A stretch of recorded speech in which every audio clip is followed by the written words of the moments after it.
Bonjour à tous et bonjour à toutes. J'espère que vous vous portez bien. Aujourd'hui, on se retrouve pour une énième revue de presse. Oui, je sais, ça fait beaucoup en ce moment. Mais le Burdastyle de mars 2025 est sorti vendredi 22 février. Pour ma part, je l'ai reçu un petit peu en retard. Donc j'avais quelque peu oublié qu'il sortait, à vrai dire. Et la dernière fois, je vous avais présenté le Fibre Mood qui sort ce mercredi, heure à laquelle je suis en train de tourner tout simplement cette vidéo de Burdastyle. Je m'appelle Niki, je parle ici de couture, mais pas seulement ici. J'ai également un compte Instagram, le plaisir de créer VS Niki, sur lequel je vous présente les pièces que je couds de manière assez succincte. Ici, je prends le temps de vous en parler un peu plus et je prends le temps également de parler d'autres sujets que je ne peux pas aborder sur Instagram. Si vous êtes quand même féru de couture et de tout ce qui tourne autour de la couture, j'ai également un blog où je parle sans surprise de couture et sur lequel j'écris des articles sur les à côté, sur d'autres choses que je fais également avec des copines couturières. Si vous avez envie de me suivre sur mes différents réseaux, on va appeler ça comme ça, n'hésitez pas à vous abonner, à me suivre. Donc ici, c'est un abonnement. Je crois que sur Instagram, c'est un abonnement aussi. Et sur le blog, je vous invite à vous inscrire à la newsletter pour recevoir les informations des nouvelles parutions. Alors, il n'y en a pas beaucoup en ce moment, ne vous inquiétez pas, vous ne serez absolument pas spammé par moi. Les présentations sont faites, si vous voulez retrouver ces informations, je les mets en général systématiquement dans les informations de la chaîne ou dans les vidéos. Maintenant, non, j'allais dire que j'allais commencer la revue de presse, mais non, pour une fois, je vais faire le point look en temps et en heure. Donc aujourd'hui, je porte, alors que je vous dise pas de bêtises, c'est un chemisier alisé de Atelier 8 avril que j'ai cousu il y a maintenant très longtemps et que je porte toujours. Donc pour tout vous dire, j'avais envie d'une tenue de printemps aujourd'hui parce que le soleil est revenu, ça fait 2 jours qu'il fait la tête. Très sincèrement, j'ai cru à un moment donné que j'avais déménagé dans le nord dans la nuit et que je ne m'en étais pas rendu compte. J'ai cru que c'était la fin du monde. Mais en fait non, c'était juste qu'il faisait pas beau quoi. Comme quoi, vous voyez, légende urbaine, il arrive qu'il ne fasse pas beau également dans le sud de la France. Donc le soleil est de sortie aujourd'hui, j'espère qu'il ne va pas trop nous embêter pour filmer cette revue de presse puisque je ne sais pas si vous le voyez mais la lumière vient comme ça. Donc ici j'ai une baie vitrée, donc voilà, j'espère juste, j'ai fermé un petit peu les rideaux pour pas qu'on soit en plein soleil, j'espère juste qu'au niveau de la lumière ça va pas être trop gênant. Donc je finis sur la pièce que j'étais en train de vous présenter, je vais essayer de reculer pour vous la montrer. Hop, voilà, donc elle se présente comme ça, vous avez ici, ici des fronces au niveau du poignet et ça, vous avez, hop, voilà, je les montre comme ça.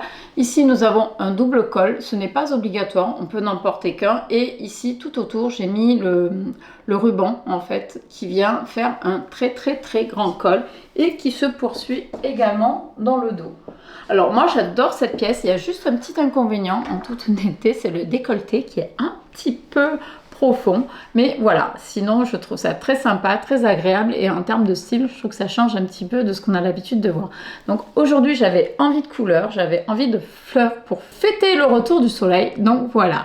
Et sinon en bas je vous ai pas montré, mais j'ai mon énième short iris de chez Clématis Pattern qui est dans un jacquard orange. Donc là par contre c'est une viscose, si je dis pas de bêtises. Sur ce, est-ce que nous ne passerions pas à la revue de presse ? Oui, parce que c'est pas que, mais l'heure tourne quand même. Donc on va attaquer maintenant sur la revue de presse si je n'ai rien oublié. Puis de toute façon, si j'oubliais en cours de route, si ça me revient bien sûr, ça c'est pas gagné. En cours de route, je ferai des apartés comme j'ai l'habitude de faire. De toute façon, je vous mets en barre d'infos, je ne sais pas si vous avez remarqué, un chapitrage en général lorsque je fais les revues de presse. J'essaye de ne pas oublier. Pour moi, l'intérêt du chapitrage, c'est de pouvoir vous proposer un accès direct à chaque pièce du magazine si vous n'avez tout simplement pas envie de m'écouter vous parler de chaque pièce. Au moins, vous arrivez directement aux pièces, vous voyez le visuel, ça vous plaît pas, et hop. Mais cette description a également un autre intérêt, un deuxième intérêt, et c'est plutôt dans ce sens-là que je le fais. Enfin, je le fais tout simplement tel que moi, je l'utilise en réalité. C'est-à-dire que moi, en général, je regarde une vidéo et ce que j'aime bien, c'est retrouver dans la description, quand il y a eu des passages que j'ai envie de revoir, sur des détails que j'ai envie de réécouter, eh bien, je me sers à ce moment-là du chapitrage pour arriver directement à l'information qui m'intéresse sans me refaire une vidéo complète. Voilà, donc après, vous l'utilisez comme vous voulez, puisqu'il est là... Il est en libre service. J'espère juste que cette description-là vous sert bien parce que honnêtement, je passe beaucoup, il n'y a pas encore assez de temps pour les écrire. Maintenant que les parenthèses sont ouvertes puis refermées, je pense qu'on va peut-être enfin pouvoir passer à cette revue de presse. Nous sommes ici donc sur le Burda de mars 2025 au tarif de 8,50 € dans les kiosques et il est sorti ce vendredi 22 février si je ne me trompe pas de date. Dans tous les cas, je vous mettrai la vraie date au cas où. Alors déjà, directement, nous avons une grosse pastille qui nous rappelle que cette année 2025, ce sont les 75 ans de Burda Steel, mais la pastille n'est pas là que pour ça, c'est également pour nous dire que nous avons un modèle vintage à l'intérieur que l'on va découvrir. Ce mois-ci, nous avons 30 modèles à coudre et notez la différence par rapport au mois dernier où j'ai un petit peu pesté parce qu'il disait 32 modèles, je crois, du 34 au taille curvy, laissant supposer que tous les modèles étaient faits pour tout le monde, alors que pas du tout. Là, c'est mieux. Par contre, ce qui est dommage, c'est qu'on ne sait pas du tout, je pense notamment au curvy, s'il y a des tailles curvy ou pas. Mais je crois que Burda Steel a arrêté son magazine curvy, à voir dans l'année s'ils en proposent ou pas. Et je pense que c'est pour cette raison-là qu'ils les ont réintégrés dans le magazine. Sur la première page, nous avons l'éditorial, mais je passe assez vite parce que ce n'est pas forcément la partie que j'ai envie de vous présenter. Le sommaire, comme d'habitude. Nous arrivons ensuite sur cette double page qui présente en un coup d'œil la totalité des modèles que l'on va retrouver dans le magazine. Globalement, qu'est-ce qu'on peut voir? Nous avons des tendances rétro ici, des curvy rétro ici, des tendances romantiques all over, ok, ils appellent ça comme ça, tendance nouvelle forme, une coupe de créateurs. Ça peut être sympa. Ça sent pas la fille déjà qui a regardé le magazine? Si, quand même, un petit peu. Tendance romantique all over et une couture éco-responsable. Allez, c'est parti. Donc, Burda aime bien faire des articles, ce que je trouve très très bien. Comme ça, ce n'est pas juste un magazine, on a quand même des articles liés à la mode, à l'histoire de la mode. Donc ici, on va parler des 60s en particulier.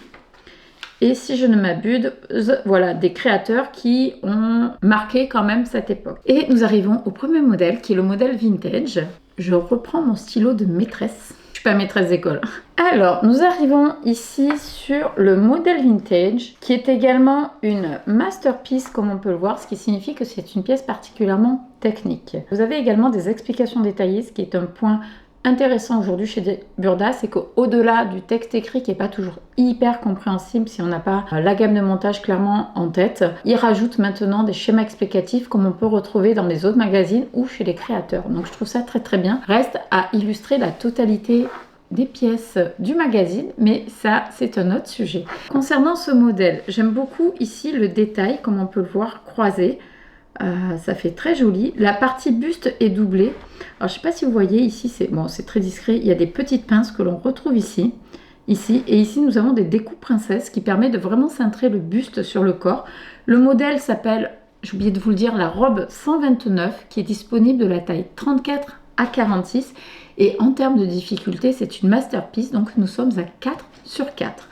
Dans les difficultés, on a ici la partie en incrustation. En soi, c'est pas quelque chose qui est hyper compliqué à coudre. C'est un peu le même principe que les poches passepoilées.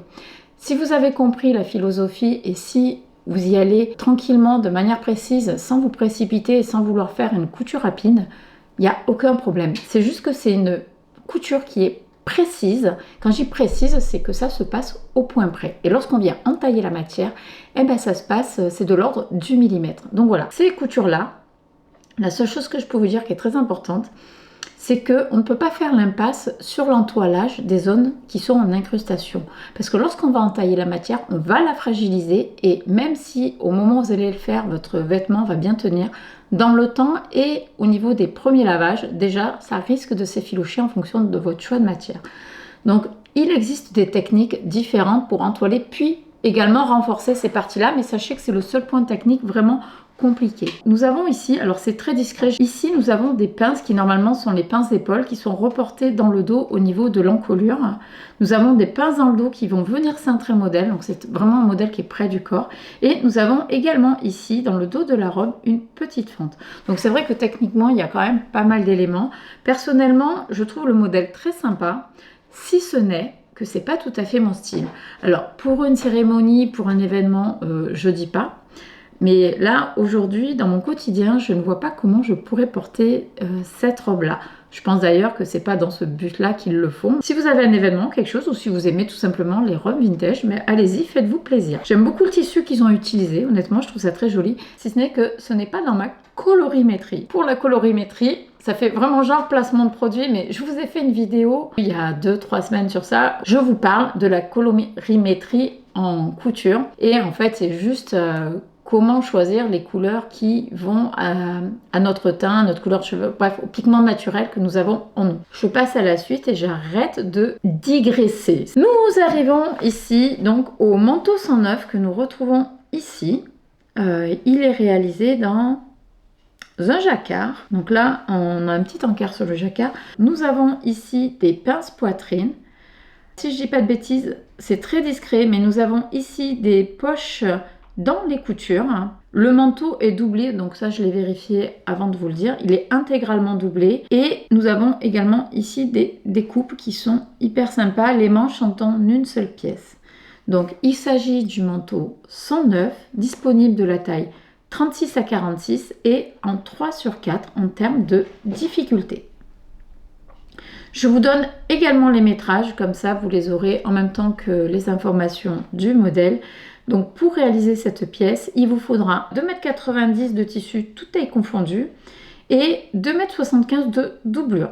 Je ne suis pas à fond dessus en toute honnêteté. Je pense que j'ai un problème avec le tissu qui a été choisi, qui ne me plaît pas forcément, même s'il est dans ma colorimétrie. Nous avons ici la veste 108, qui est un modèle disponible de la taille 34 à 44 et qui est noté en 3/4 en termes de difficulté.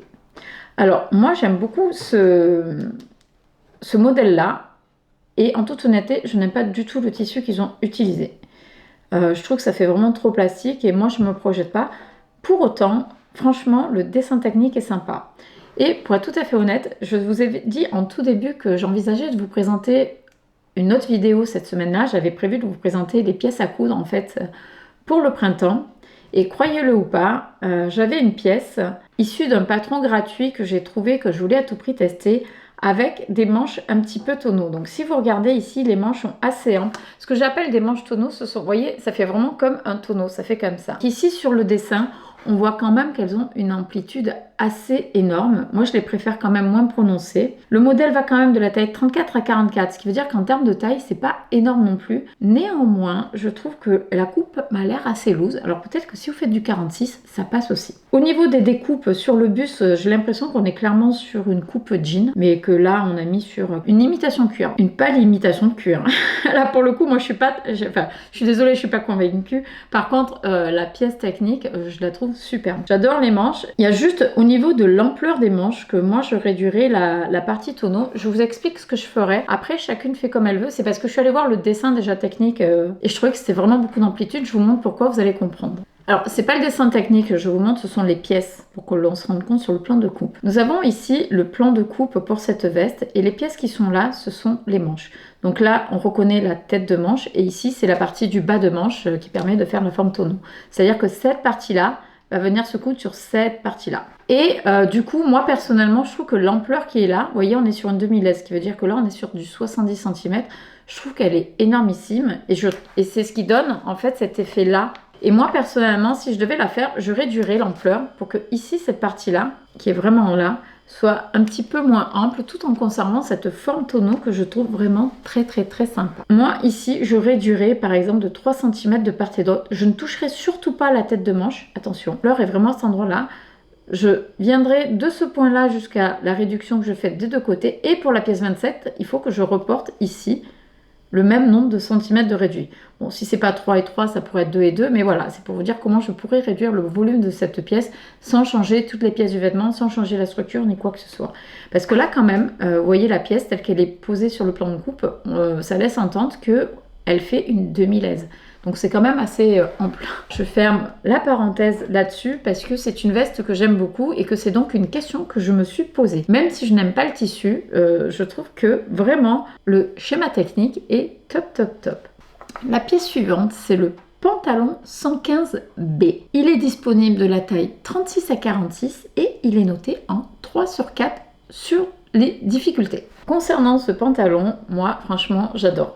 Pourtant, quand je l'ai vu sur le site de Burda Style, lorsque j'ai voulu voir les pièces qui sortaient ce mois-ci, ça n'a pas du tout accroché mon regard du premier coup. Ce que j'aime dans celui-ci, c'est le jeu de pli qui est ici. On le voit quand même bien sur la photo, qui repasse par-dessus la pièce de taille. Je trouve ça super original et ça change tous les pantalons à plis que l'on voit. À la base, je suis pas du tout loose dans les pantalons. Moi, j'ai toujours porté des coupes droites, des slims, des skinny, des choses comme ça. Mais j'avoue que depuis quelques temps, je suis un petit peu lassée de ces coupes-là. Et que je trouve... Alors, est-ce que c'est le fait de prendre de l'âge également, où notre style vestimentaire évolue? Certainement, hein, je l'écarte pas du tout. Mais je trouve que c'est quand même plus élégant, ce type de coupe, que d'avoir un truc qui est très serré. Et là, franchement, j'adore le tissu dans lequel ils l'ont fait. Ils l'ont fait dans un satin. Et on voit la fluidité du modèle. Les plis sont importants, ils retombent bien. Alors c'est sûr que si vous avez du ventre, c'est peut-être pas forcément le modèle sur lequel vous allez vouloir vous tourner, puisque ça risque quand même d'alourdir la silhouette à ce niveau-là. Mais je dirais à tester, et j'avoue qu'il est vraiment très sympa. J'ai l'impression que les plis ne sont pas tous de la même largeur. Dans ce magazine, il y a pas mal de pièces à base de jeux de plis. Et moi, c'est quelque chose que j'adore. Je trouve que tout de suite, ça donne un style au vêtement, une structure et quelque chose de travaillé qui le rend différent des autres pièces que l'on peut trouver un peu partout. Donc moi, ce pantalon, c'est clairement un gros coup de cœur. Vous avez également une braguette et vous avez également ces fameuses poches passe-poilées à l'arrière. Vous avez également des pinces qui signifient quand même que le pantalon est relativement cintré au niveau de la taille et que les plis n'apparaissent que devant. Donc le volume va venir un petit peu devant. Après, il faudra voir avec le tombé du tissu que vous pouvez utiliser comment ça fait au niveau de la silhouette globale. Et pour ce modèle-là, il vous faudra 2,70 m de tissu, ce qui n'est quand même pas négligeable. Nous arrivons sur le Trench Coat 121 qui lui est disponible de la taille 46 à 56 et noté 3 sur 4 en termes de difficulté. Il s'agit donc d'un modèle curvy adapté donc aux grandes tailles. Il y a pas mal de pattes de boutonnage. Alors pourquoi je dis il y a pas mal? Parce que je suis en train de penser à la revue de presse Fibre Mood que je vous ai faite un peu plus tard que la semaine dernière et dans laquelle il y avait également un trench avec des pattes de boutonnage. Donc finalement, les pattes de boutonnage à outrance sont juste la tendance, il n'y a donc aucune originalité. Après, c'est normal, les magazines sont quand même obligés de s'appuyer plus ou moins sur la tendance pour que ça puisse convenir à tout type de couturière, également celles qui aiment la mode et la tendance. En revanche, par rapport au trench de chez Fibre Mood, la patte de boutonnage n'est pas au même endroit. Je m'explique. Chez Fibre Mood, les pattes de boutonnage sur le trench, enfin sur chemise trench qu'ils proposaient, elles étaient ici sur les coutures côté. Et là, les pattes de boutonnage, elles sont, comme vous pouvez le voir, on les voit bien sur l'image ici, elles sont au niveau des manches. Donc c'est très original. Vous avez quand même des poches paysannes. Ok. Ça demande un petit peu de précision. On voit qu'au niveau du trench, vous avez quand même des pinces poitrine. Alors moi j'aime bien, c'est un reproche que je fais souvent à Fibre Mood, mais que là pour le coup je ne peux rien dire chez Burda. Les pinces poitrine, ça permet d'englober le volume féminin que nous avons à ce niveau-là. Et je trouve que ça fait des pièces qui sont plus saillantes. Donc c'est bien qu'ils les aient mises. On a également sur ce modèle-là, ici, des passants, donc pour pouvoir mettre la ceinture qui est là. Et si on regarde bien, nous avons également une fente dans le dos que l'on voit un petit peu ici dans le modèle, c'est une sacrée fente d'ailleurs. Ah oui, j'ai oublié, les manches ici, ce sont des manches raglantes, donc je trouve que ça fait un effet un peu plus dynamique que des manches montées classiques. Au niveau du métrage qu'il vous faudra pour réaliser ce trench, accrochez-vous bien, il vous faudra de 3,80 m à 4,10 m. Commence à être dans des métrages importants. En termes de doublure, il vous faudra 3 mètres à 3,55 m. Donc moi j'aime bien la couleur. Bon, de toute façon j'aime ou j'aime pas, c'est pas grave, c'est pas ma taille, je pourrais pas le coudre. Mais si vous êtes dans cette gamme de taille, si ça vous plaît, voilà, vous avez toutes les informations. Sur la page à côté, on arrive à la robe qui est ici. Il s'agit de la robe midi 103 qui est disponible de la taille 36 à 46 et qui est notée en 3 sur 4 en termes de difficulté. Sur cette robe, alors moi ce que j'aime bien, je crois que j'en ai déjà parlé dans un précédent magazine de Burda Style, parce que ce sont des cols qu'ils ont pour habitude de proposer et que moi j'adore, ce sont les cols cheminés. Alors le col cheminé, on le voit peut-être moyennement bien sur la photo, mais là sur la pièce technique on le voit. Et remonte ici au niveau du cou, ça ne serre pas le cou, c'est à mi-chemin entre le col rond et le col roulé, sans avoir l'inconvénient du col roulé, à savoir que c'est vraiment très près du cou. Et moi honnêtement les cols ronds je suis pas hyper fan et je trouve que là ça vient dessiner le port de tête de manière très élégante, donc c'est quelque chose que j'aime beaucoup. Dans les particularités de ce modèle, on peut remarquer ici que nous avons des cordons de serrage au niveau des épaules, donc moi je trouve ça assez sympa. Nous avons également donc des pinces poitrine et une taille qui est froncée. Je pense qu'il doit y avoir un jeu de pièces pour permettre de faire le fronçage que l'on voit là. Et sinon, vous avez également une fermeture éclair invisible ici dans le dos. En termes de longueur, elle est en longueur midi. Elle a l'air d'avoir pas mal d'ampleur. Donc j'aime bien le modèle. Je sais pas si j'en ai vraiment besoin dans ma garde-robe parce que j'ai quand même déjà plusieurs robes et que c'est pas forcément ce que je porte le plus en toute... Bah, dis donc, j'arrête pas de lui mettre des claques à celle-là depuis tout à l'heure. Vas-y, ça va bien se passer. Je ne sais pas si c'est une pièce que je vais coudre parce que je n'ai pas forcément, comme je vous disais, l'utilité dans mon dressing. Mais si vous êtes intéressé, sachez qu'en termes de métrage, il vous faudra 3,10 m pour la réaliser. Donc ça commence à être plutôt pas mal, encore une fois, en termes de quantité de tissu. Je passe au modèle suivant qui est un modèle curvy. Il s'agit du top qui est ici le top 124 qui est disponible de la taille 46 à 60, cette fois-ci un petit peu plus que les autres. Et en termes de difficulté, il est noté en 2/4. Par ailleurs, sur ce modèle-là, vous retrouvez ici des explications détaillées, ce qui veut dire que vous aurez des schémas d'accompagnement en plus du... Le modèle qui est ici est un tissu à base de paillettes. Donc sa particularité à celui-ci, qu'il est intégralement doublé. Donc vous n'avez pas de pièces de parmenture ou quoi que ce soit pour réaliser la finition de l'encolure. Vous avez également des pinces poitrine qui permettent encore une fois de donner une forme au vêtement et de se centrer sur la morphologie féminine. Je vous ai dit que c'était un col V, qu'il était doublé. Ah oui, les manches sont en manche 3/4, donc ça c'est pas mal. Et en termes de métrage, du coup, puisqu'il est doublé, vous avez besoin de 1,70 m à 2,30 m pour le tissu principal et tout autant pour la doublure. Nous avons à la suite encore deux modèles curvy. Ce top qui est là, qui est la tunique 123, qui est disponible également de la taille 46 à 60 et qui est en difficulté 2/4. Pour tout vous dire, ce modèle-là est sur les mêmes pièces de patron que le modèle précédent, mais celui-ci n'est pas doublé parce qu'il n'est pas fait avec la même matière. Ce qui signifie, c'est que si l'autre, vous voulez le réaliser avec une autre matière que tout simplement un tissu qui gratte à l'intérieur, vous pouvez le réaliser et faire des pièces de finition qui sont les parmentures en venant récupérer les parmentures de celui-ci. Donc ici par rapport à l'autre, nous avons en plus les poignées qui ont été rajoutées et qui possèdent une ouverture. On le voit très discrètement ici. Vous avez également un col et un pied de colle. Et derrière, vous avez également un empiècement avec un petit pli. L'ensemble des coutures ici sont toutes surpiquées sur ce modèle-là. Et il est réalisé en popeline de coton. Si vous aimez bien le modèle précédent, mais que vous préférez utiliser un tissu classique et donc que vous n'avez pas besoin de le doubler, pas de panique, pas la peine de vous redessiner les parmentures. Il vous suffit de récupérer celle de ce modèle-là. Et si d'aventure le modèle précédent vous plaît, mais en rallongeant les manches, sachez que vous avez ici les manches de celui-ci qui vont directement sur l'autre. Pour accompagner cette jolie tunique, même si c'est pas du tout avec ça qu'ils l'ont accompagnée, on nous propose ce coup-ci un pantalon. Il s'agit du pantalon 122, disponible de la taille 46 à 56 et difficulté 3/4. Donc on est également sur un modèle curvy. Si je vous dis qu'il y a des pattes de boutonnage, ça vous surprend ou pas? Sur ce modèle-là, sa particularité essentielle, c'est bien évidemment la patte de boutonnage que l'on retrouve ici sur le côté et qui finalement va répondre aux pattes de boutonnage que l'on avait sur le trench. Donc au final, ce sont des pièces, je trouve, qui ont un point commun les unes avec les autres et qui se font écho. En termes de collection, il y a quand même une certaine forme de cohérence. Si on est fâché avec les pattes de boutonnage, effectivement, ça peut être compliqué. Rien ne nous empêche, si on ne veut pas de pattes de boutonnage, d'enlever cette partie-là et de coudre la couture côté de haut en bas. Sinon, que vous dire d'autre? Qu'il y a des poches italiennes, vous avez une braguette, une ceinture. Je crois que la ceinture, oui, j'avais vérifié, la ceinture est en forme. Je trouve que c'est indispensable pour que ça tienne bien au niveau de la taille et qu'on n'ait pas du jour, en fait, tout simplement. Nous avons également dans ce pantalon des pinces au niveau du dos et nous avons également des passants. C'est un modèle assez classique, si ce n'est la patte de boutonnage sur le côté, mais je le trouve assez sympa. J'aime bien la couleur dans laquelle il est fait, ça fait vraiment des couleurs de printemps. Au niveau du métrage, donc je récapitule, nous sommes sur le pantalon 122.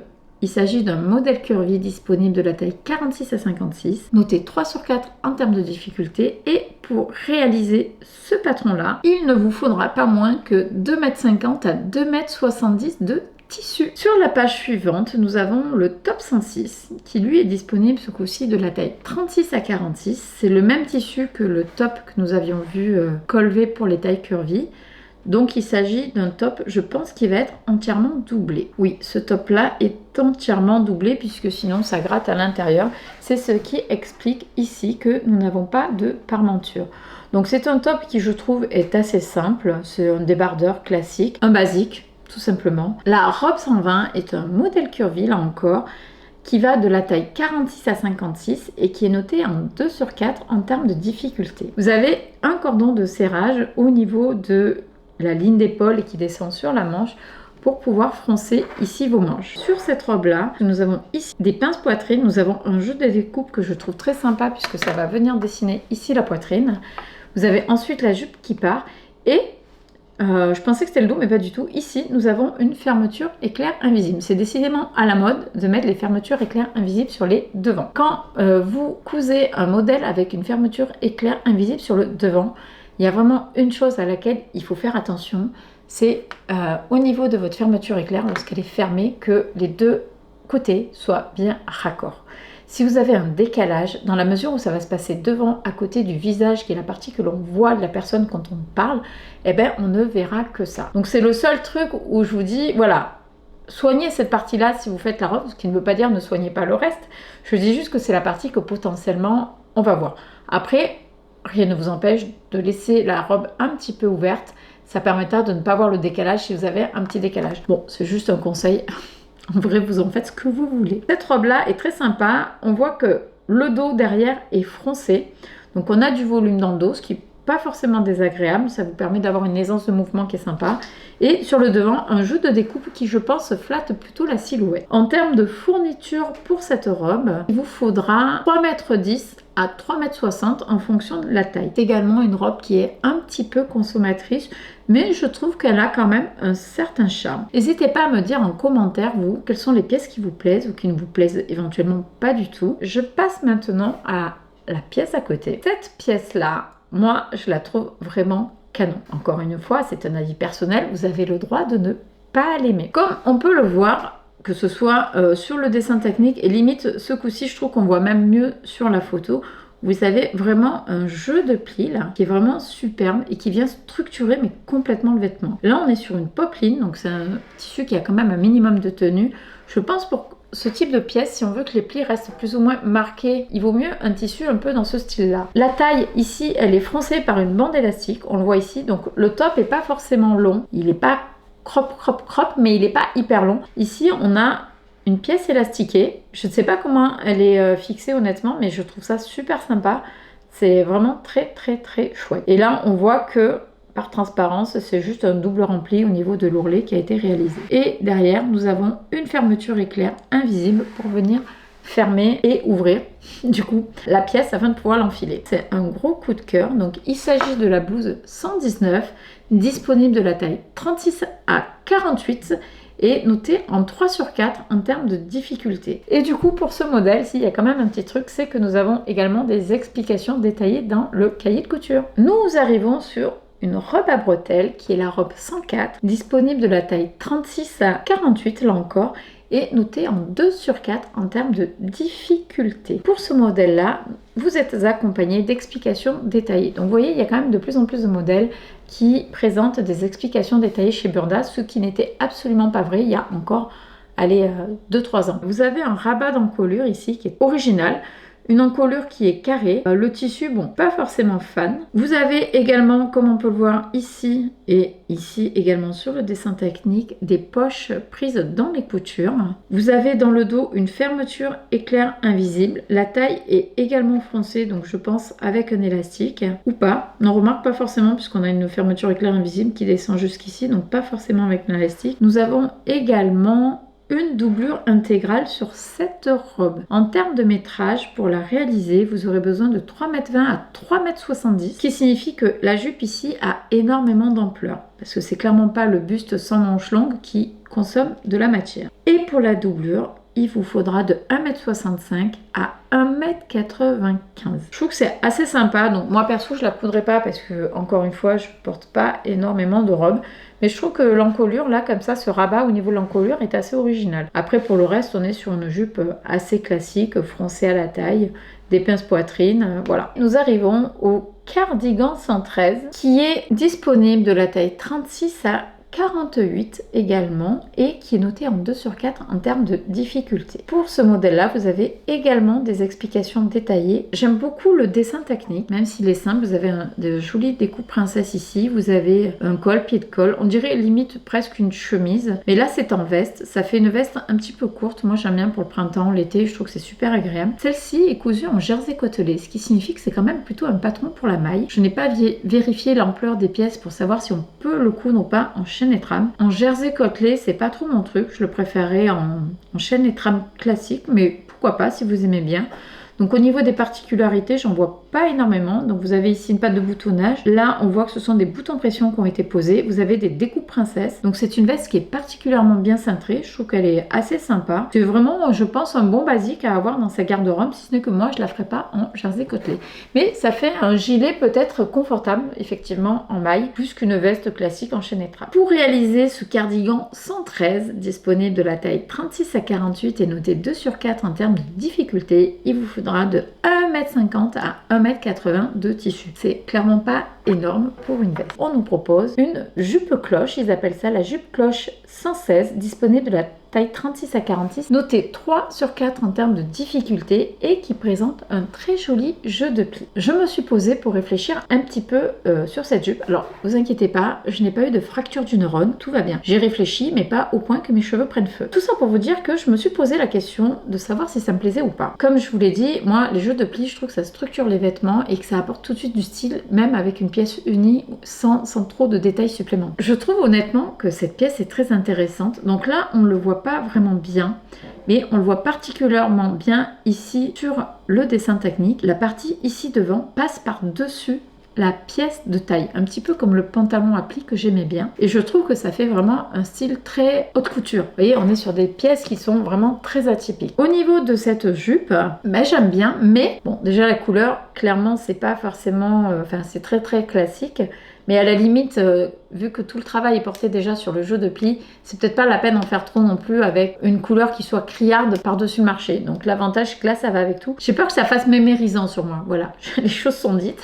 Désolée, ne me jetez pas des tomates, ni des pierres parce que ça fait quand même vachement mal. Juste pour dire que c'est pas forcément le genre de jupe dans laquelle je me projette. Et pour autant, je la trouve très sympa. Peut-être qu'avec le temps, mon avis pourrait évoluer sur cette pièce-là. Par contre, du coup, ces jeux de plis, ça demande un petit peu de précision dans le pliage. Et je pense que c'est ce qui justifie le 3/4 en termes de difficulté. Donc nous avons également à l'arrière ici une fermeture éclair invisible et des pinces. Donc comme on peut le voir, les plis ne sont que sur l'avant de la jupe. En termes de fourniture, pour réaliser cette jupe, il vous faudra entre 2,15 m et 3,05 m de tissu. Je la trouve quand même sympa, même si en toute honnêteté, je ne vais pas la coudre. Sur cette double page, comment ne pas vous dire que j'aime quasiment toutes les pièces. Enfin pas quasiment, j'aime toutes les pièces. La pièce qui est là est quasiment la même que le top à jeu de plis que je vous ai présenté tout à l'heure, avec une particularité supplémentaire. Donc déjà c'est le même patron quasiment, enfin pas quasiment, ce sont les mêmes bases de pièces de patron. Vous avez en plus ici des petites manches qui ont été rajoutées, des bracelets de manches on va dire. Au niveau de la partie qui est devant ici, par rapport à l'autre on avait un gros élastique froncé, là on a juste un petit biais, je pense qu'il doit faire l'encolure. Cette partie là est simplifiée et contrairement à l'autre pièce, le bas du vêtement n'est pas froncé avec une taille élastiquée. Donc bien évidemment que cette blouse 118 qui va de la taille 36 à 48 et notée elle aussi 3/4 en termes de difficulté, et ben elle me plaît énormément. Je ne sais pas laquelle des deux je préfère. J'aime bien les deux et là j'avoue que en blanc, en ce qui me concerne, ça ferait vraiment un basique top et ultra stylé. Le pantalon 115A, c'est donc le même que notre 115B de tout à l'heure où je vous avais dit que j'étais fan. Ce sont exactement les mêmes pièces de patron, c'est juste que là il nous propose dans un autre tissu et je trouve ça super sympa parce que ça permet justement de se rendre compte du tombé en fonction de la matière que l'on utilise. Tout à l'heure c'était un satin.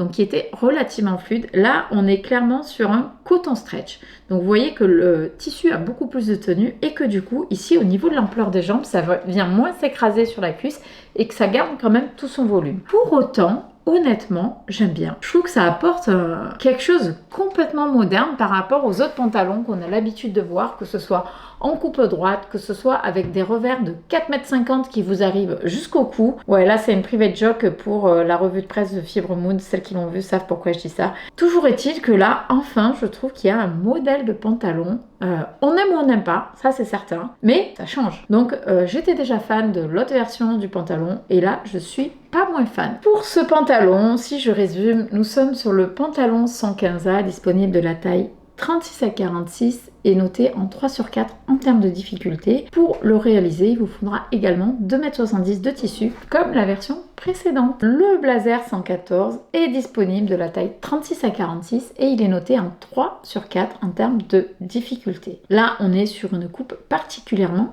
affirmée en termes de style. Perso, moi j'aime bien. Je trouve que c'est super sympa. Peut-être qu'à porter tous les jours, ça sera pas évident. Quoique, avec un jean, je pense que ça peut se porter avec pas mal de choses. On a pas mal de codes du blazer. On n'a pas de col blazer. Par contre, on n'a pas de col tailleur, je veux dire. Nous avons quand même un jeu de découpe princesse, des pinces qui sont intégrées là. Des pinces qui sont là, au niveau de la taille, des deux côtés.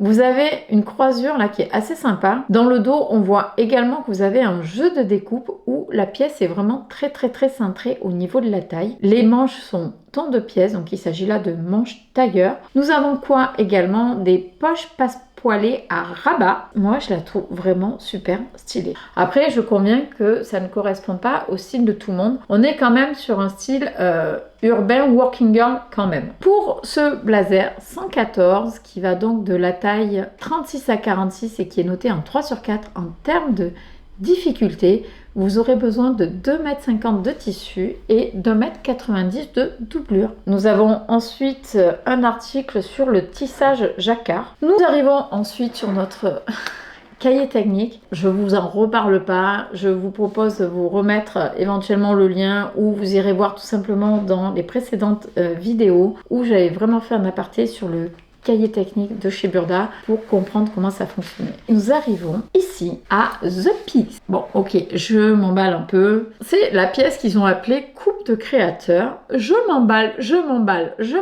mais franchement, je suis à fond dessus. Je la trouve juste superbe. Pour autant, je vous rappelle que je ne fais qu'1,60 m et que la stature standard de Burda, c'est du 1,68 m. Donc on est bien d'accord dès maintenant que cette pièce sans modification ne m'ira pas. Parce qu'en fait, sur la combinaison, on va venir cumuler la problématique de la stature avec le haut et le bas. Là, clairement, j'ai le haut et le bas qui sont trop longs des deux côtés et du coup, je vais me retrouver, si je la réalise sans aucune modification, avec une fourche qui va m'arriver mi-cuisse. Donc autant vous dire qu'on aura l'impression que j'ai un problème morphologique en fait. Vous voyez que j'aurai un tronc qui est bien plus long que le reste. Alors que pour une fois, je fais 1,60 m mais je suis équilibrée entre le haut et le bas du corps. Donc en gros, je vais avoir quand même 4 à 6 cm à enlever sur l'ensemble de la combinaison. Néanmoins, qu'est-ce que je peux vous dire sur cette combinaison, au-delà de vous dire que je l'adore et qu'il va falloir que je fasse ces transformations si je veux la coudre. Nous sommes ici sur une combinaison qui est blanche, alors je trouve que ça fait très classe tout de suite. En termes de partie technique, nous retrouvons ce qui est dans la tendance, à savoir les poches plaquées avec rabat sur la poitrine. Bon, c'est comme ça, c'est la tendance. Après, si vraiment on n'aime pas, on les met pas, ou on les met plus petites parce que, effectivement, en termes de volume, j'avoue qu'elles occupent leur espace. Nous avons également au niveau des épaules des brides que je trouve très sympa. Ça fait un peu un style officier et d'ailleurs on est sur un col, quasi un col officier. Nous avons également sur cette combinaison une patte de boutonnage cachée. Ils ont réalisé ici une ceinture ton sur ton avec le tissu. Nous avons des poches italiennes pour la partie pantalon, des pinces devant, des pinces dos.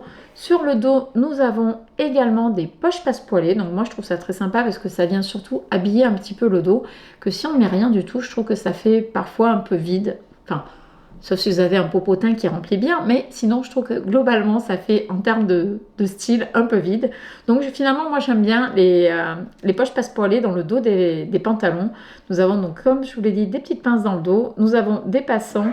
Là, combinaison est reliée le haut et le bas avec une bande de taille qui permet de donner l'illusion d'avoir un haut rentré dans le pantalon. Franchement, j'ai rien à redire, je la trouve vraiment très très très sympa. Dites-moi vous ce que vous en pensez, mais moi franchement, je la trouve très sympa. Et en plus, ce qui m'arrange, c'est qu'elle n'est pas à manches longues. Alors pourquoi je dis ce qui m'arrange, c'est que nous arrivons déjà clairement dans le printemps ici, là où j'habite, et que ça m'embêterait de coudre une combinaison manches longues que finalement je ne vais pas beaucoup porter. Je préfère avoir une combinaison comme ça et mettre une veste par-dessus. Du coup, je vais pouvoir la profiter bien longtemps. Donc là, vraiment, j'adore. Ils l'ont cousu dans un coton. Moi, je la ferais bien dans un coton lin, un lin viscose, dans un tissu comme ça. Je pense que ça doit être super sympa, quoi. Alors, pas du 100% lin parce que j'aurais trop peur que ça froisse. Mais vraiment très sympa. Donc là, pour finir sur les transformations que potentiellement je vais devoir faire. Moi, il est clair que je vais devoir enlever ici au niveau de la fourche. Souvent chez Burda c'est 1,5 cm, voire 2. Donc est-ce que je ferai une toile? Je n'en sais rien. Ça serait bien en vrai de faire une toile, mais je n'en sais rien. Après c'est vrai qu'il y a des transformations que je connais plus ou moins sur Burda. Est-ce que je pars bille en tête avec ce que j'ai en tête sans tester et advienne que pourra? Ça peut être une option. Ou bien est-ce que je suis raisonnable? L'histoire le dira. Donc là j'ai besoin d'enlever au niveau de cette partie là tout simplement 1,5 cm à 2 au niveau de la fourche. Et sur le buste, un petit peu en dessous de la poitrine, je pense que j'enlèverai. Il faudra que je fasse attention parce qu'on voit que les manches là, elles ont quand même une forme. Bon, il faudra juste que je leur compose. Mais il faudra que j'enlève également 2 cm, je pense, en longueur de buste. Je récapitule, il s'agit de la combinaison 130 qui est disponible de la taille 36 à 46 et qui est notée en 3/4 en termes de difficulté. Au niveau du métrage, ah ouais quand même, il vous faudra 4,20 m à 4,30 m pour la réaliser et 40 cm de doublure. Nous sommes ici sur une robe romantique. Il s'agit de la robe 105 qui va de la taille 36 à 48 et qui est en 2/4 en termes de difficulté. Au niveau des particularités de cette robe, elle a un joli col ici en couleur carré qui n'est pas très échancré, donc c'est très sympa. Nous avons ici des manches bouffantes et qui sont également froncées au niveau des bracelets ici sur le bras. Nous avons d'ailleurs des bracelets de manches ici. Au niveau du buste, nous avons des pinces là, une fermeture éclair invisible dans le dos qui descend jusque dans la jupe. La jupe est très froncée et on voit ici très discrètement des poches qui sont prises dans les coutures. La robe est très jolie, elle est assez classique en toute honnêteté, elle est jolie, elle est classique. C'est pas forcément celle que moi je ferais. Pour autant, je ne pense pas la coudre. Néanmoins, si je recherche une robe qui fait tout de suite son petit effet, parce que franchement, je trouve que elle fait quand même son petit effet, cette robe-là. Je pense que je vais la garder quand même en tête. Donc si je récapitule... Ah oui, et nous avons des explications détaillées également pour cette robe-là. Il vous faudra entre 3,05 m et 3,70 m de tissu pour la réaliser. Nous arrivons ici sur le modèle 112 qui est disponible de la taille 36 à 48 et noté 2/4 en termes de difficulté. C'est un modèle que l'on retrouve également sur la planche de patron facilement puisqu'il est directement colorisé en rose. Pour réaliser ce modèle là, vous avez également des explications détaillées au niveau de la coupe. Donc vous avez une encolure ronde avec derrière une parmenture pour les finitions de col. Vous avez une patte de boutonnage. Ici les boutons, ce sont des jolis boutons boules. Le modèle est réalisé dans un tricot gaufré, donc c'est une maille. Les têtes de manche, ici on voit, sont légèrement froncées. La manche est droite et vous voyez que ici sur le vêtement, ça fait comme des vagues. Et en fait, c'est réalisé par le jeu de découpe qui est ici et que nous retrouvons également dans le dos. La coupe en soi, moi j'aime bien. Par contre, c'est vrai que je suis pas forcément fan de la maille pour cette pièce-là. Après, c'est certainement parce que je ne porte pas ce type de cardigan tout simplement. Mais sinon, je trouve que c'est assez sympa. Je résume pour ce cardigan 112 qui est disponible de la taille 36 à 48 et noté 2/4 en termes de difficulté. Vous pourrez le réaliser avec 1,80 m à 1,95 m de tissu. Voici la robe 111 qui est une masterpiece. Donc attention, nous sommes sur une robe qui va de la taille 36 à 46 et qui est donc notée en 4/4 en termes de difficulté. Qu'est-ce qui va amener ici la difficulté? Clairement, c'est le buste qui est là. Donc sur la photo, c'est peut-être pas ultra visible, mais sur le schéma technique, on le voit un petit peu mieux. Le buste devant, pas le dos, mais uniquement le devant est entièrement smokés. Les smokes, c'est quoi? En fait, ce sont souvent pour les réaliser, on met un fil de canette, un fil élastique pardon, dans la canette et le fil d'aiguille reste classique. Et en fait, on va venir piquer des lignes d'élastique à des écarts réguliers, 1 cm, 1,5 peu importe. Et en fait, ça va venir froncer votre matière et donc du coup, vous aurez une partie de pièce qui sera particulièrement stretch. Pour réaliser souvent cette pièce-là, on ne vous fait pas d'abord découper puis faire les smokes après.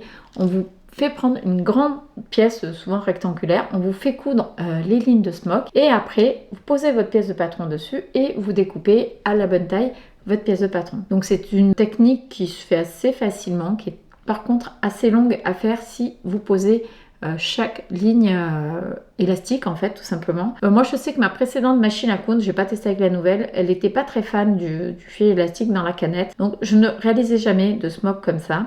Et pour ceux qui n'ont pas envie de tenter comme ça, sachez qu'il existe des élastiques, je ne sais plus comment ils s'appellent, je crois que ça doit s'appeler peut-être des élastiques à smoke. Vous les avez de différentes largeurs et ça vous permet, donc il y a déjà les élastiques, quand vous les posez, vous tirez un petit peu au fur et à mesure et vous piquez entre les lignes d'élastique et ça vient tout simplement directement smoker votre tissu comme si vous aviez la même technique, c'est-à-dire comme si vous aviez tout simplement le fil élastique dans la canette. Sauf que là, au niveau de la machine à coudre, vous ne changez rien, vous piquez juste l'élastique dans les vides qu'il y a entre chaque ligne. Je suis pas sûre d'être complètement claire, mais là vous avez la totalité du buste qui est smoké de haut en bas.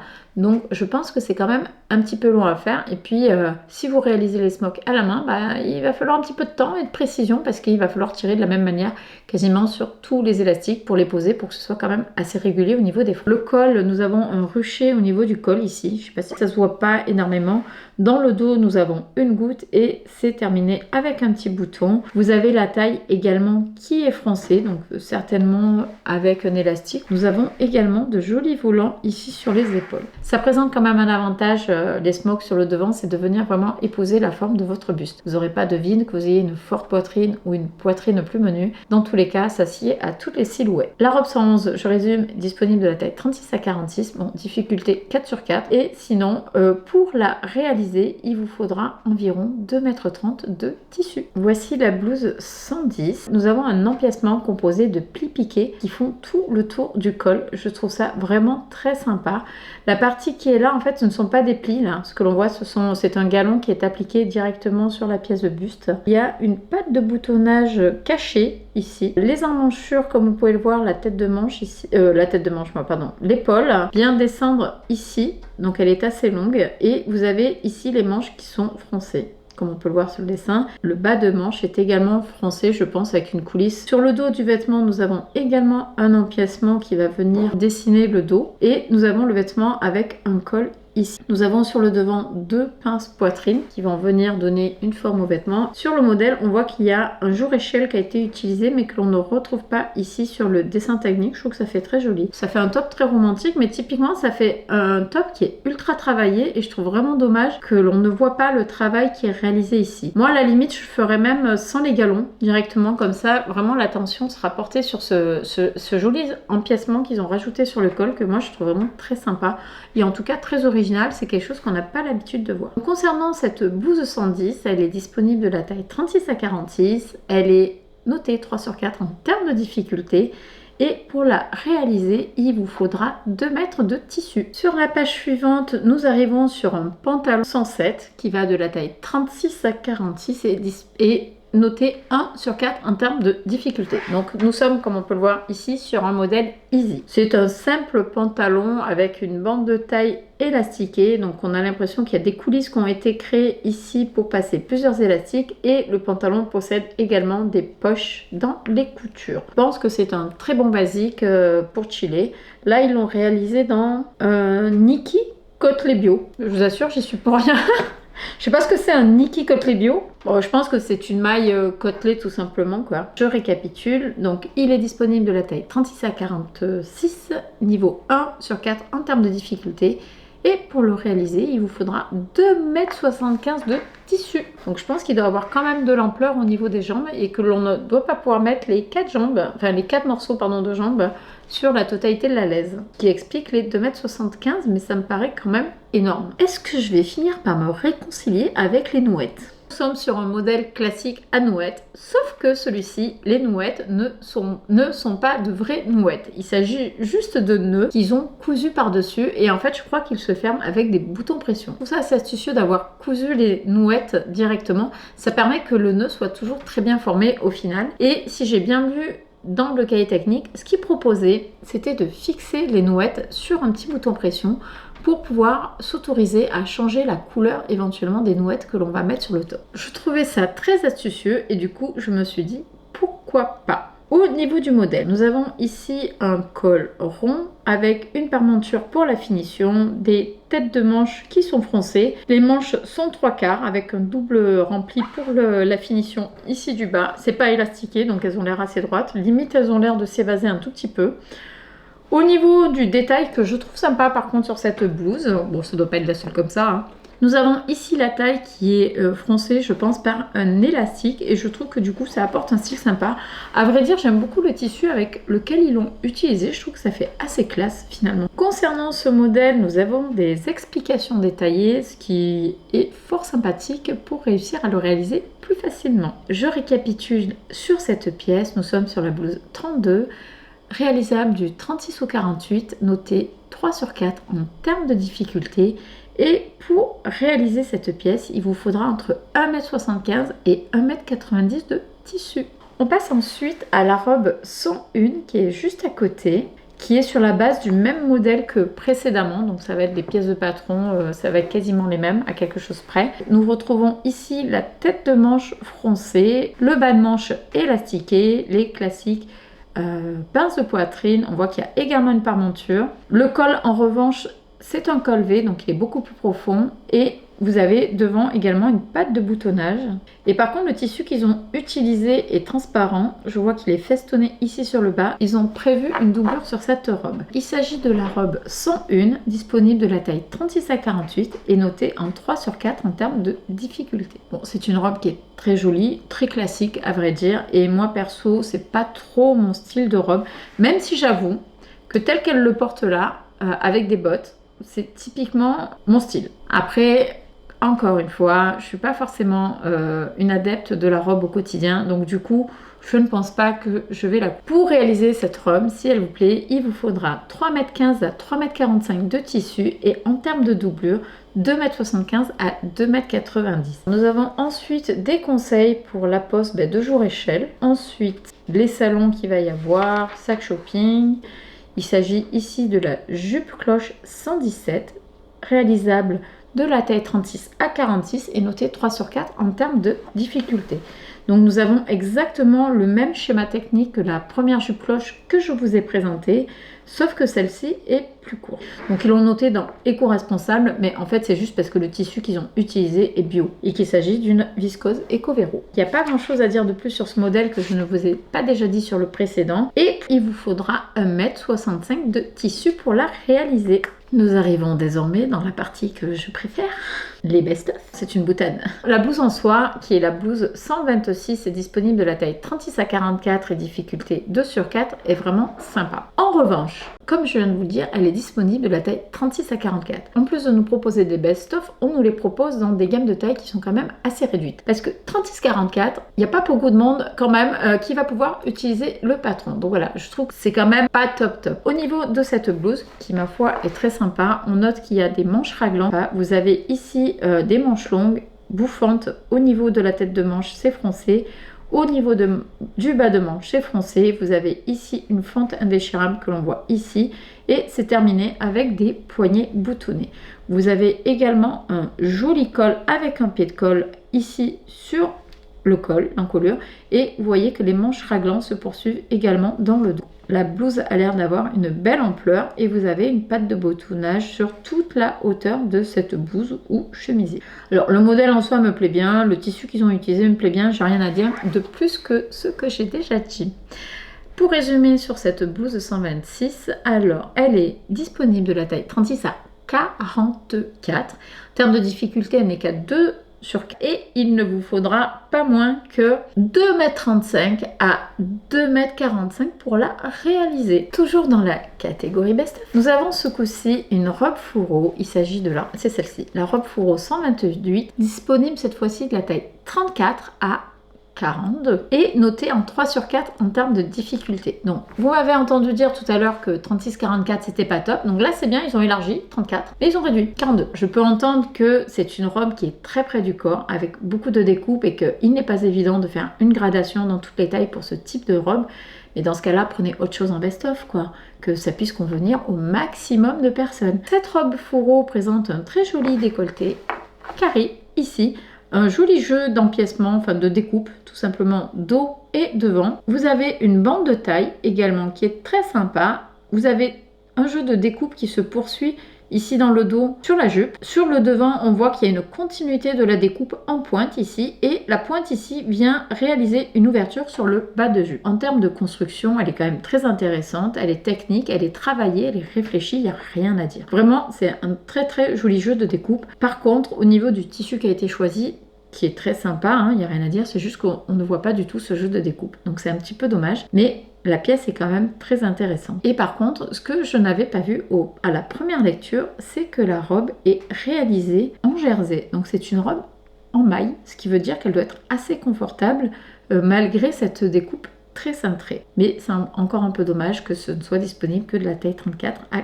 42. Donc je récapitule, une robe fourreau 128, taille 34-42, difficulté 3 sur 4 et de 1,75 m à 1,80 m pour la réaliser. Nous arrivons ici sur une jupe crayon avec un double boutonnage sur le devant, mais ne vous y trompez pas, les boutons sont fictifs, enfin non, ce sont de vrais boutons mais qui sont juste cousus sur la jupe une fois terminée. Donc concernant cette robe 125, elle est disponible de la taille 36 à 44 et notée 2 sur 4 en termes de difficulté. Donc 36-44, c'est toujours pas énorme, mais bon, voilà. Nous sommes sur une jupe classique crayon avec des pinces dans le dos, des pinces ici devant. Vous avez une bande de taille, une fermeture invisible ici sur le côté et dans le dos, vous avez une fente pour pouvoir marcher tranquillement. Donc le modèle est réalisé dans un satin coton, donc ce coup-ci on est sur du chêne et trame contrairement au modèle précédent que je vous ai présenté. Pour finir, sur la jupe crayon 125, pour la réaliser, si elle vous intéresse, il vous faudra à peine 85 cm à 1,10 m de tissu. Donc voilà, cette fois-ci c'est un modèle Easy, c'est le top 127, disponible de la taille 34 à 42. Bon, 34-42, ok. C'est un modèle Easy, difficulté 1 sur 4, hein, et celui-ci est réalisé en maille, tout simplement. Donc c'est un modèle qui m'a l'air assez simple, il y a juste des ourlets classiques. Vous voyez que sur les manches, ils sont froncés juste à ce niveau-là. On voit un petit peu ici sur le schéma, mais pardon, sur la photo, mais on le voit mieux ici au niveau du schéma, tout simplement. Donc je pense que c'est froncé avec un élastique qui a dû être posé, mais je n'ai pas vérifié. L'encolure, elle est quasiment bateau. Ils disent qu'elle est bateau, moins bateau, c'est un peu plus large encore, mais bon. C'est une encolure bateau, donc ça dégage vraiment bien le haut du col. Je pense que c'est un très bon basique. Et en plus, c'est un modèle qui est facile à faire, donc franchement, c'est parfait. Si vous êtes à la recherche de basique un peu stylé, le fait d'avoir les manches un petit peu froncées, moi je trouve que tout de suite, ça change complètement le modèle. Et ça ne change pas forcément la difficulté du modèle, donc ça veut dire qu'il est quand même assez rapide à couper. Pour ce modèle 127, disponible de la taille 34 à 42, et facile à coudre puisqu'il est noté en 1 sur 4 en termes de difficulté, il vous faudra 1,45 m de tissu. On continue sur l'esprit animalier. Nous avons ici Communauté Burda, donc ce sont des clientes Burda qui ont cousu des modèles et dont on présente les modèles qu'elles ont cousus.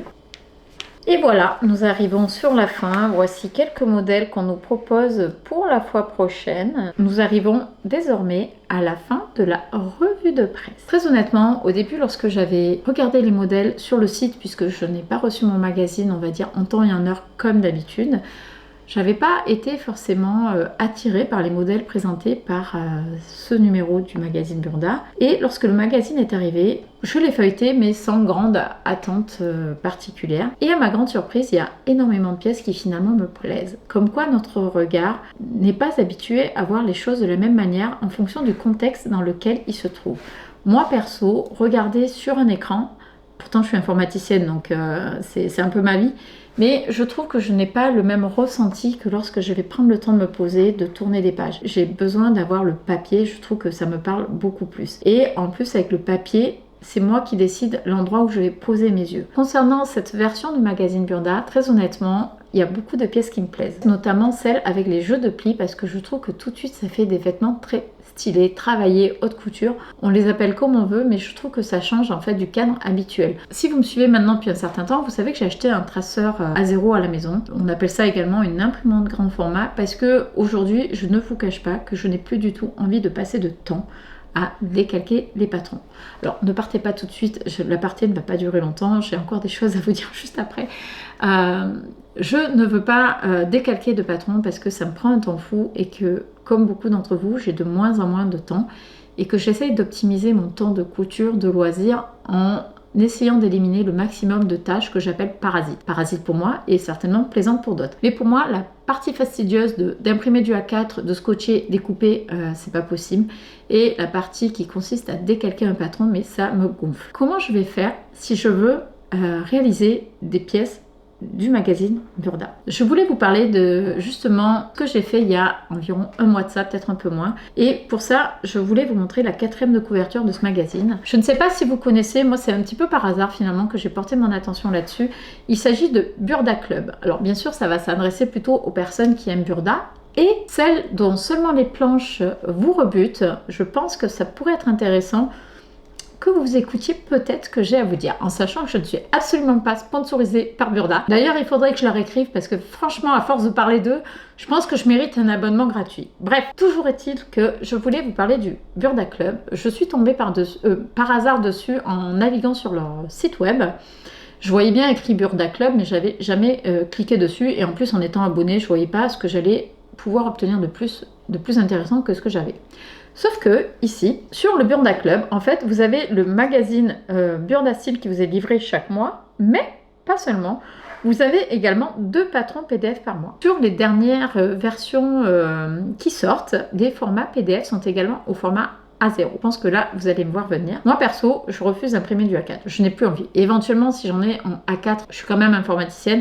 Donc, je vais me reconstituer mon A0 pour l'imprimer au A0, même si effectivement, je vais perdre du temps à reconstituer mon A0. Mais peu importe. Avec cette formule qui est à 12,99, je n'ai pas fini, vous allez voir, j'en ai une autre. En fait, vous pouvez avoir tous les mois 2 patrons lors de chaque parution PDF que vous choisissez, soit directement sur les numéros, sur les modèles du numéro, soit dans la Patrontech Burda. Attention, les anciens patrons ne sont pas tous au format A0. Il faut lire le descriptif, c'est noté dedans. Avec cette offre-là, en plus d'avoir votre magazine et 2 patrons PDF, vous avez également des offres promotionnelles chez certains prestataires de services. C'est là que ça peut devenir intéressant. Typiquement, j'ai vu qu'il y avait 10 ou 15% chez Patterns for You. Donc Patterns for You, c'est un site qui vous permet d'imprimer vos patrons de couture numériques au format A0 par exemple. Pour ma part, moi 12,99, il était hors de question que je paye ça dans la mesure où je suis déjà abonnée à Burda. Mais il propose une deuxième formule et au moment où je me suis abonnée, il proposait un mois gratuit en sachant que ce sont des formules sans engagement. Là, c'était une formule qui était à 7,99 et dans cette formule-là, du coup, je n'avais pas le magazine papier. Par contre, j'avais droit à 2 patrons PDF numériques par mois. Je trouve ça super sympa, donc c'est pour ça que je voulais en parler. Par contre, un petit bémol quand même.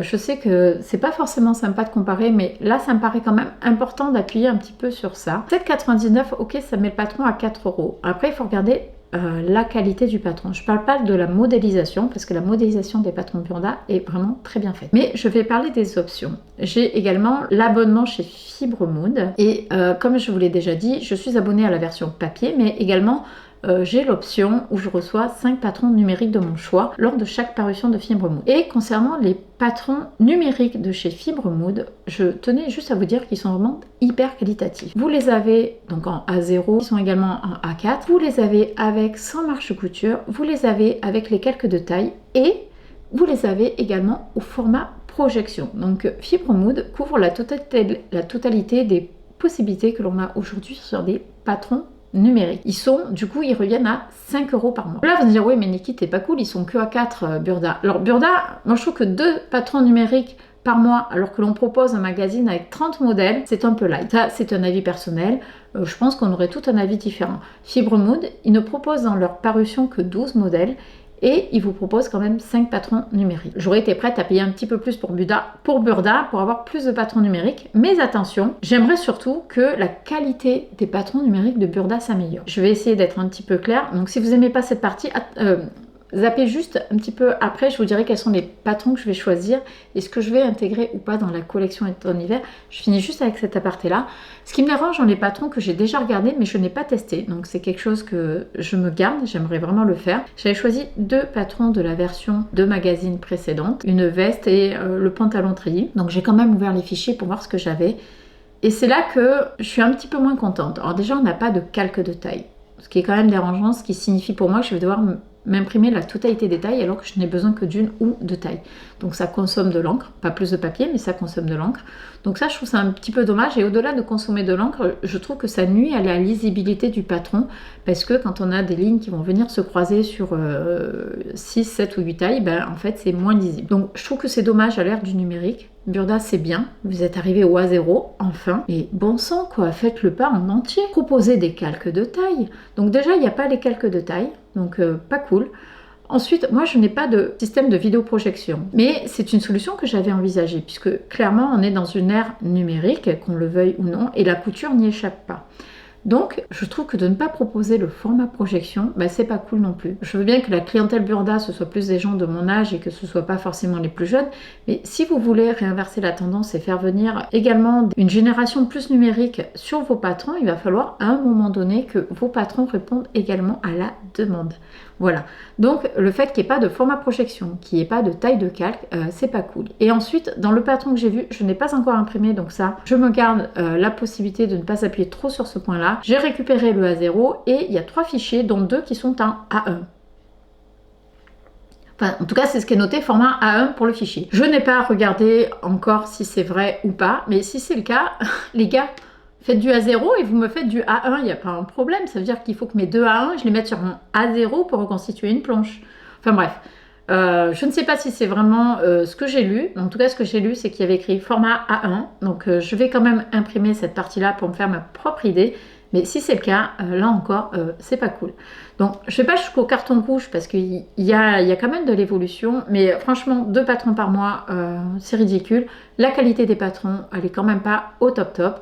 Au niveau des explications, ça reste les explications Burda et certaines avec des explications détaillées, donc je dis rien. Dans les semaines à venir, j'aimerais bien trouver le temps, je ne sais pas quand, donc de tester ces fameux patrons numériques qui sont nouveaux chez Burda pour me faire une opinion beaucoup plus précise. N'hésitez pas à me dire en commentaire si ça vous intéresse d'avoir un retour. En sachant que j'ai choisi la formule à 7,99 € du coup pour 4 € le patron, j'ai 2 patrons chaque mois. Je ferme cette parenthèse et ça m'amène à vous reparler de ce magazine, à savoir quels sont les patrons que oui ou non je vais coudre et vais-je les intégrer dans la collection de printemps que j'envisageais normalement de vous présenter aujourd'hui. Donc dans les patrons que je vais demander en PDF sans aucune surprise, il y a la combinaison parce que c'est vraiment une pièce que je trouve superbe et c'est clairement une pièce que je ne vais pas décalquer parce que les pièces sont longues, parce qu'il y en a beaucoup et que je n'ai pas envie de passer entre 2 et 3 heures à faire cette étape fastidieuse. Donc je vais demander celui-ci. Ensuite, dans l'autre patron que j'aimerais demander, je pense que je vais demander le pantalon à plis, même si j'adore le top à plis. Mais je pense demander le pantalon à plis parce que je le trouve vraiment très sympa. Le top est plus petit, je pourrais presque me dire que je vais le décalquer. Mais en fait, il se pourrait que je l'achète. Lorsque vous êtes abonné au Burda Club, vous pouvez acheter les patrons. Je crois que vous avez 25%. Donc le patron devrait me revenir dans les 4 à 5 €. Si vraiment il me plaît, je pense que je vais me l'acheter. Ce serait aujourd'hui les 3 patrons que je vois de sûr sur ce magazine. Et donc, vais-je intégrer ces modèles-là dans la collection de printemps? Comme je vous l'ai dit, en fait, la collection, je l'avais déjà, quand j'y dessinais, je l'avais déjà posée sur papier puisque j'essayais de réfléchir aux pièces que j'avais envie et de leur donner vie par le dessin. Moi, ça me permet de m'imprégner aussi de ce que j'ai envie de coudre et de voir si oui ou non ça va matcher, si ça reste dans mes envies. Donc bien sûr, je n'avais pas reçu Burda et c'est vrai que je n'avais pas réfléchi que j'allais les recevoir, même si j'avais quand même attendu le modèle Fibre Mood pour finaliser les pièces que j'allais coudre. Et donc, je suis vraiment très tentée, mais je ne suis pas sûre d'en intégrer là tout de suite. En rajouter, ça me paraît pas raisonnable par rapport au nombre de pièces déjà que j'ai prévues. Si j'ai le temps, pourquoi pas, mais ce sont des pièces que je me garde en réserve parce que ce sont des pièces qui pourront très bien aller pour même au niveau de l'été, tout simplement parce que la combinaison est en manche courte, le top est en manche courte et le pantalon en été, j'adore les pantalons assez vaporeux, assez fluides, qui ne sont pas collés au corps. Vous avez la réponse, donc oui, je vais demander les patrons et je ne pense pas les coudre tout de suite. Mais comme je peux changer d'avis à tout moment, sans prévenir, je sais pas, le soleil risque de taper un peu plus fort, ça va me cogner un peu trop fort la tête et peut-être que je vais changer d'avis. Mais pour l'heure, je vais plutôt rester sur ce que j'avais déjà décidé parce que j'aimais bien les pièces que j'avais imaginées, mais je n'exclus pas que certaines puisse intégrer à un moment donné à tout Siouli. J'espère que cette revue de presse vous aura plu, que vous aurez vu les vêtements avec un regard un petit peu différent. On se retrouve très vite pour une nouvelle vidéo. La prochaine, vraisemblablement, ça risque d'être la collection de printemps. Alors oui, collection, c'est un bien grand mot, ça flatte mon ego, mais c'est tout simplement les pièces que j'ai envie de coudre pour le printemps ici, en sachant que le printemps dans le Vaucluse ne dure que 2 mois. Et encore 2 mois, je pense que je suis large. Donc on se retrouve très vite pour une nouvelle vidéo où je vous présenterai vraisemblablement les pièces de la collection printemps en Vaucluse. Sur ce, comme la dernière fois, je vous fais des poutous partout, puisque la dernière fois je vous ai fait des poutous, on reste sur ça. Et je vous dis à très bientôt, portez-vous bien. Ciao ciao!